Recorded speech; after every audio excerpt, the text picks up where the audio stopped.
I just came back from Spain and just decided I'm going to write The Dream Manager.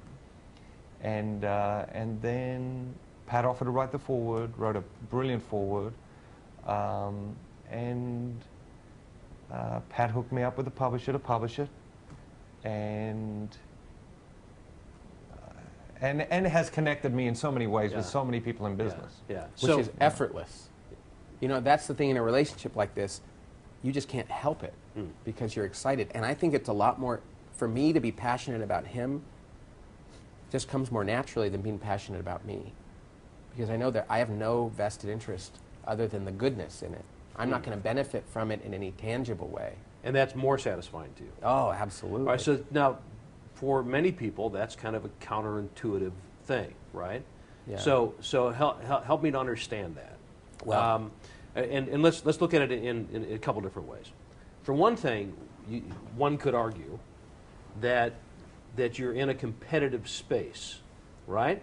I mean, you both write books. There's only so much shelf space, as anybody who's ever written a book knows.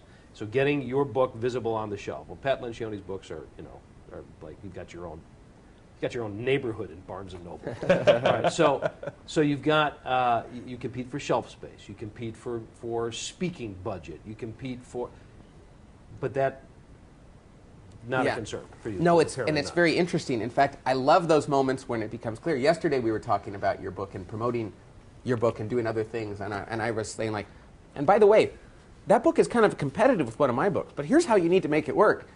I honestly, okay, so I hooked up Matthew with this great conference that I speak at, and they were glad to have Matthew come speak. It really fit well.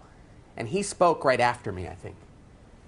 And so I gave my talk, and then Matthew gave his talk at this conference, and I sat and watched. And then afterward, we left the little speaker's room and went out to go sign books. And that's where the audience they kind of come up and say, good job.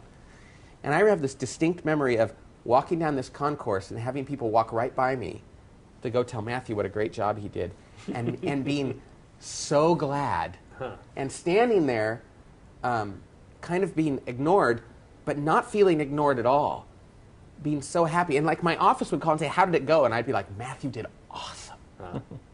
And this is not something that I do all the time or that I've experienced all the time, just a few times in my life, but there is no greater joy than that. Right.